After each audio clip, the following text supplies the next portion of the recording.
What's up, guys? It's another week of football, and we are back again with a new episode of Overtime. We on episode 6. I'm your host, JT. What's going on, guys? Hey, man, we got a wonderful episode. It's going to be a little quick today, but I promise you, I do apologize for the late upload. I know it's right before the Thursday night game, but I promise you, we got some good things going on. I have a lot to cover real quick in a short amount of time, but I just want to say I am 12-16 in last week's predictions. I guessed 12 of them games correctly out of the 16 games that was played in last week in week 4.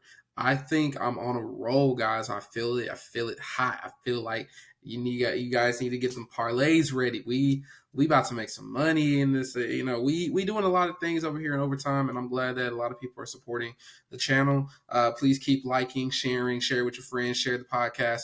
We love it. We love it. We love it. So we are going to go into the week 4 results real quick. I had the Lions beating the Packers. I had the Jaguars beating the Falcons. I had the Colts beating the Rams. The Rams ended up taking that game. I had the Ravens over the Browns. I had the Vikings over the Panthers. I had the Bengals over the Titans, but the Titans took that game. I had the Bucks over the Saints. I had the Dolphins over the Bills, but the Bills ended up taking that. I had the Broncos over the Bears, the Commanders. I had the Eagles over the Commanders, the Texans over the Steelers, the Chargers over the Raiders, the 49ers over the Cardinals. I did have the Patriots beating the Cowboys, but the Cowboys ended up winning. I had the Chiefs over the Jets, and then I had the Seahawks over the Giants. All in all, I was 12-16. We're going to take a look at some bad QB ratings that we had this week in week 4. Desmond Ridder with 19 for 31, 191 yards, 1 touchdown, 2 interceptions. Dorian Thompson Robinson, 19 for 36, 121 yards, and 3 interceptions. Joe Burrow, 20 for 30, 165 yards.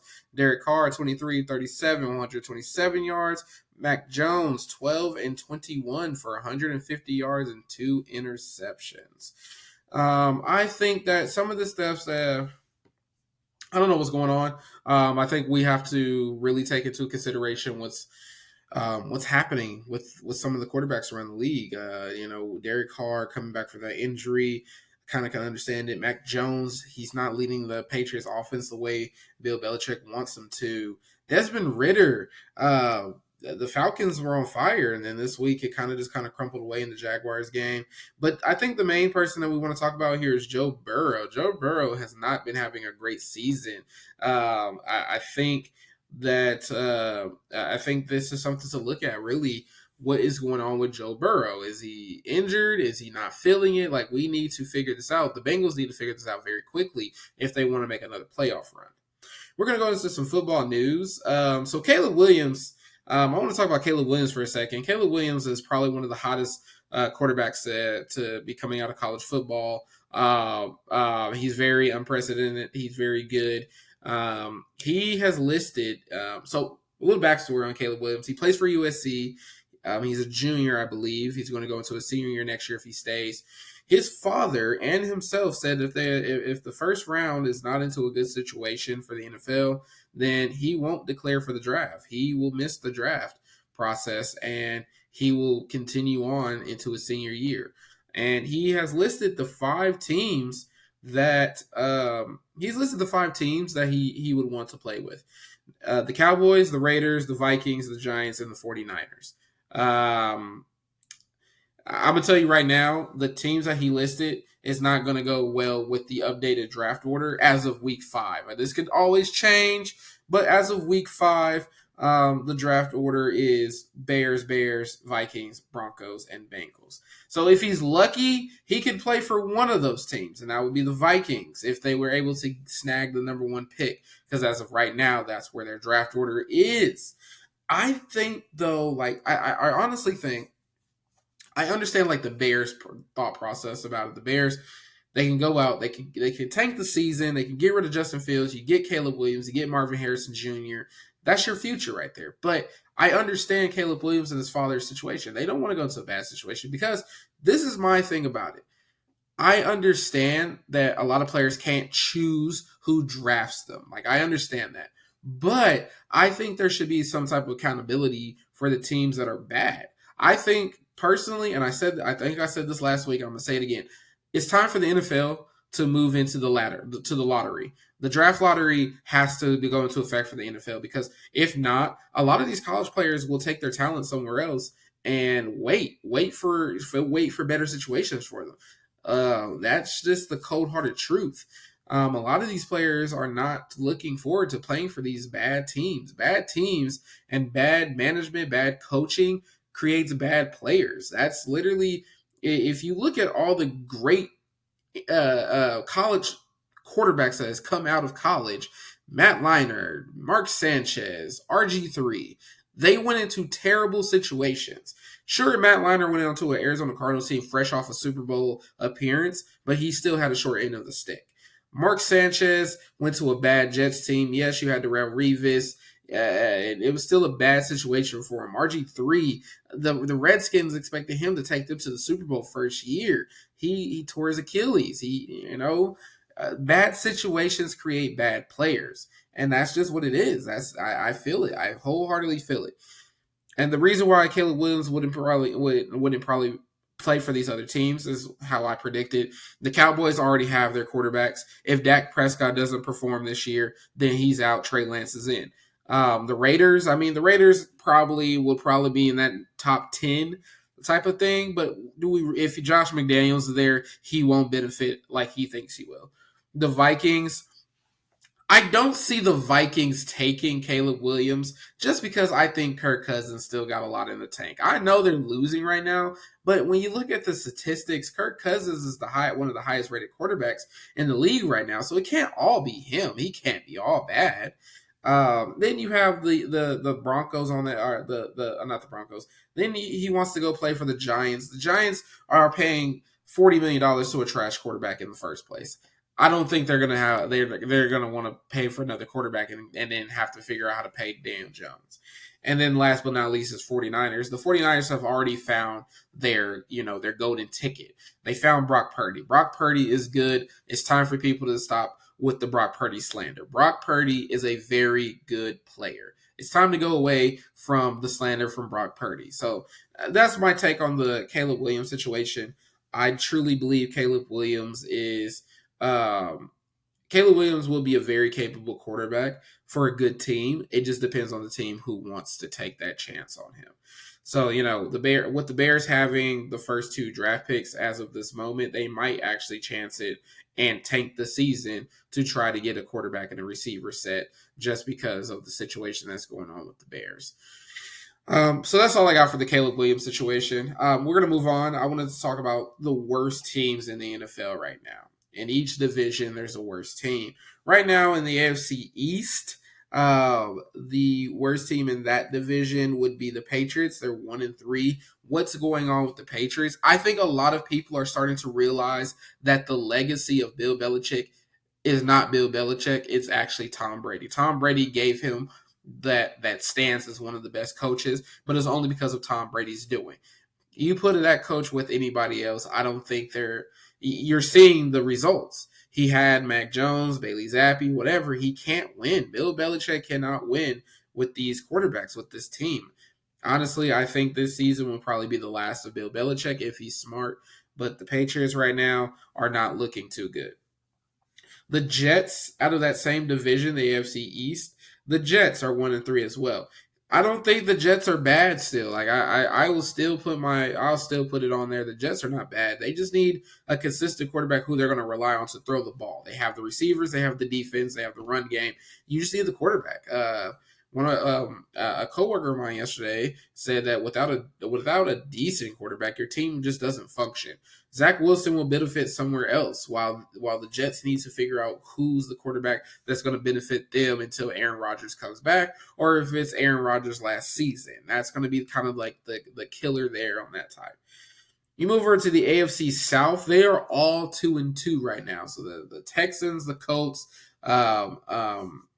the Jaguars, and the Titans are all 2-2 in the AFC South right now. And there's not really a bad or worse team in that division right now. We're trying to just see how it plays out. Honestly, I think the weakest team out of that division would be the Tennessee Titans. Yes, they've had 2 good games, 2 bad games. I don't believe in Ryan Tannehill. I don't think you can run the ball every fucking game. Excuse my language. I just don't think the Titans have the team to really make a deep run into the postseason. Honestly, I think the Jaguars and the Texans are going to take that into consideration. We need to take those teams into consideration. CJ Stroud is playing phenomenal football, and we need to really take note on that. Going over to the AFC West, you got the Raiders at 1-3. And you got the Broncos at 1-3. I can tell you what's wrong with both of those teams. First and foremost, we need to talk about, I don't think a lot of people talk about, the AFC West has been very weird this week. The AFC West has been very weird. Denver got rid of a top tier defensive player. They let him go.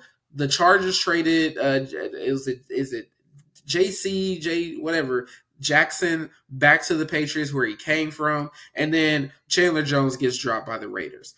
They spent all this money last offseason to try to beat the Chiefs and didn't succeed in that. The Chiefs still win the division. Now it just looks like the Chiefs are going to run away with another division title because now it just looks like you guys are giving up for some odd reason. I don't understand it, and the division is showing. As for the Raiders themselves, the Raiders, they're not, I'm sorry, you have Jimmy Garoppolo, Devontae Adams, Josh Jacobs, you got, you had Chandler Jones, you have Hunter Renfrow, you got Max Crosby. You should be a very scary team. The Raiders are not. The Raiders are a joke.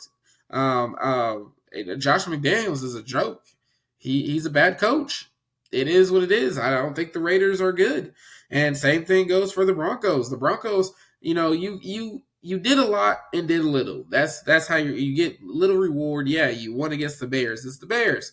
But you're still bad. And now all of you plus your coach, you're about to go down in history as one of the worst teams the Broncos have ever seen. You're on the wrong side of history, and I don't think Sean Payton really thought this through when he came back out of retirement. I think he should have stayed retired and let somebody else take it, but it is what it is. And then you got, then you go over to the NFC. I think I forgot a team on it. Oh, I don't think we did anything about the AFC North. I think the Bengals. The Bengals are one of the worst teams over there on the AFC North. For some reason, I don't know what's going on. I honestly don't know what's going on with the Bengals. I know they are a very bad team right now. The Bengals, I believe, are playing very bad football. They're playing worse than they thought they had something together with that O-line, but after seeing it was inevitable. That O-line's still weak. Joe Burrow's still getting pressure in the pocket, but even as a quarterback, you still got to create something. You have one of the best receiving cores in football, and you're not doing anything with it. So there's that. Going over to the NFC, you got the Giants at 1-3. I don't know what anybody expected. I really don't think the Cinderella run last year. I think people thought the Cinderella run last year was the year that the Giants got it together. We'll see the Giants back in playoff form. And hell, it's only week 5, so maybe we will. But if they lose another game, I think that we have to really start considering the fact that the Giants might not make the playoffs at all. Daniel Jones is overrated. It is what it is. You can't keep running the ball. He can't throw. You can't throw pick sixes in the end zone. Daniel Jones is an overrated, overpaid quarterback. That is my personal opinion. You take it with a grain of salt. I don't care if you're a Giants fan. I don't care if you're a Daniel Jones fan. It is what it is. He is trash. And, his development, he's had years to develop, and you're still making mistakes like a rookie. I don't understand it. I really don't. You got the Vikings over there as well. Vikings, trying to think. NFC North. There we go. NFC North, you got the Vikings with 1-3. I don't know what's going on with the Vikings this year. You have the Vikings should have been a very good team, but they're turning into a bad team. But I'm not going to I think the defense is really letting up. All right, if you look at the Vikings game, the offense are doing what they need to do. Even if you shut down Justin Jefferson, you still got Jordan Addison over there, and you're still getting 300 plus yards from Kirk Cousins. So I don't know. I really can't call it heads or tails, but I do know that the worst team in the division and probably the worst team in football is the Bears, next to the Panthers. Depending on how you want to look at it, I think the Panthers will get a win before the Bears does. The Bears are just a really bad football organization. The Panthers, I don't know what's going on with the Panthers, but they need to get it figured out. You had Bryce Young. That's who you picked. This is who you committed to. So now you have to eat that. And then last but not least is the Cardinals. Here's what I can say about the Cardinals. The Cardinals are not a bad football team necessarily to say. They put up competitive. They're very competitive. They're not gonna lose easily. That's the thing with the Cardinals. The Cardinals are a very trap game. They're a trap game. People thinking, looking at the record, oh, we'll take it easy on them. You can't take it easy on the Cardinals because they're here to play. They want to play, and that's what it is. So that's my updated worst teams. Next week, after week five progresses, I'll have an updated predictions for how the standings are going to go proceeding into the next 5 weeks, and we'll talk about that. On top of that, I think I want to touch on a couple other news, football news, real quick. I want to touch on. So the XFL and the USFL are merging, so there's going to be a more opportunity for a lot of us guys out there that are playing semi-pro or whatnot to get into those type of teams. A lot of guys that lost their chance in the NFL can retake it. There was even talks that Colin Kaepernick might be up for a spot within the new organization, but he's declined it because he wants to have one more shot at NFL football. So there's that. Then speaking on Colin Kaepernick, he's also on terms to be maybe signing as a quarterback for a Canadian Football League. So we might see the return of Colin Kaepernick sooner than later, hopefully. I would like to see him play at least one season of football for somebody. I don't care who it is, but it is what it is. With that being said, we're going to move right into the NFL Week 5 predictions. Like I said, I got to cut this very short today. So real quick, we have Bears, Commanders, give me Commanders. Jaguars, Bill, give me Bills. Saints, Patriots, give me Patriots. Colts and Titans, give me the Titans this week. Steelers and Ravens, give me Ravens. Lions and Panthers, give me the Lions. The Texans and the Falcons, give me the Texans. The Giants and Dolphins, give me the Dolphins. The Bengals and Cardinals, give me the Bengals with the question mark. Like I said, Cardinals trap game. Rams, Eagles, give me Eagles. Jets, Broncos, give me Jets. Vikings, Chiefs, give me Chiefs. 49ers and Cowboys, give me the 49ers. And last but not least, Packers and Raiders. That is Monday night. Give me Packers. That's all I have for today, guys. I will have a longer episode next week. Thank you for the support for the Overtime podcast. I do apologize that we're going to cut things a little short today, but it's just, I have to get some things done, but I'm glad that I was able to get this episode out at least before the Thursday night game. Stay easy, be safe. Thank you, guys. Keep on liking, keep on sharing, and I'm out.